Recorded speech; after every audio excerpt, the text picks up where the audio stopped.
আর যাকে প্রার্থী করেছেন মহানুভব, একেবারে ঈশ্বরের পরেই উনি, নাকি ঈশ্বরের ওপরে হবে?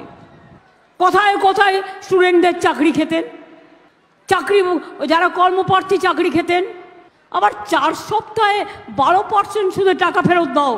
আপনি সারা জীবন কাজ করে সারা জীবনে যে টাকা খেয়েছেন, আপনি শ্রম দিয়েছেন, আপনি শ্রমের পরিবর্তে টাকা কখনো ফেরত পাওয়া যায়? যায়। একই ফেরত আমি চাই, দিতে হবে।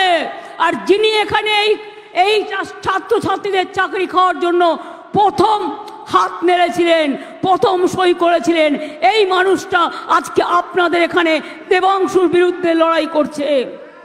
আগামী দিন ওনার কাছ থেকে বিচার পাবেন? কোনো বিচার পাবেন? আপনি বিচারালয়ের কলঙ্ক, আপনি বিচারালয়কে কালিমা লিপ্ত করেছেন। আপনার কোনো অধিকার নেই মানুষের কাছে এসে মানুষের কথা বলবার।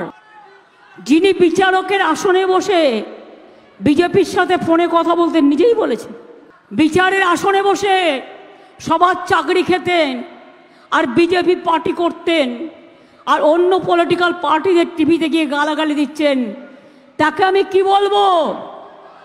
নামটা আপনারা ঠিক করে দেবেন, আমি ঠিক করব না। বিতাড়িত করে দিন। মমতা ব্যানার্জি তো অনেক দূরের কথা, আগে দেবাংশুর সাথে লড়ুন, আগে দেবাংশুর সাথে লড়ুন, তারপরে কারোর সাথে লড়বেন। দেবাংশুকে আমি বলবো, যাদের চাকরি গেছে সেই পরিবারগুলোকে নিয়ে আসবে এবং তাদের দুঃখের কথা মানুষের কাছে বলবেন।